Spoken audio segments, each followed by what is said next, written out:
शायद सब लोग जानते होंगे इसको कि फर्जी आईपीएस मिथिलेश था, जो मिथिलेश को हम लोग आईपीएस समझ रहे थे और इसने बोलो 2 लाख रुपया देकर हम आईपीएस बने हैं। मगर ये सब झूठ है, क्योंकि सामने आया है एक नया न्यूज। इस लड़का ने वायरल होने के लिए, यानी कि इसने 2 लाख दिया नहीं, इसने खुद 12 लोगों से ठगी किया है। जो ठगी करके इन लोगों ने बहुत बड़ा काम कर दिया। जो ये लड़का देखो आप लोग, बड़े बड़े सिंगर और गायकार के साथ इनका जब फर्जी आईपीएस होकर रील वायरल होने लगा तो इन लोगों को गाना आने लगा इनका, और एक गाना लगातार ट्रेंड करने लगा और वायरल होने लगे।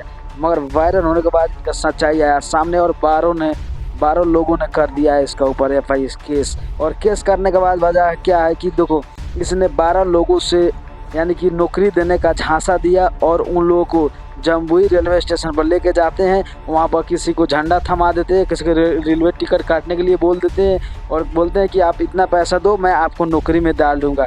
मगर देखने में देखो एक ऐसा लग रहा है लड़का कि 2 लाख में आईपीएस बनाने वाले आज वीडियो रील शूट कर रहे हैं। मगर इसने खुद दूसरे को ठगौती करके या 5-6 लाख रुपये ठगे हैं और इनका ऊपर एफआईआर दर्ज हो गया है। मगर इस लड़का ने बहुत साथी दिमाग लगाया और जहाँ तक सोशल मीडिया से लेकर पूरा पुलिस को हिला डाला।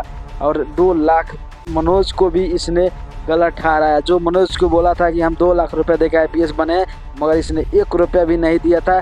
इसने खुद दूसरे से ठगी की है और उसने इसका माँ के साथ भी पूछा गया तो इसका माँ भी वही जवाब दिया।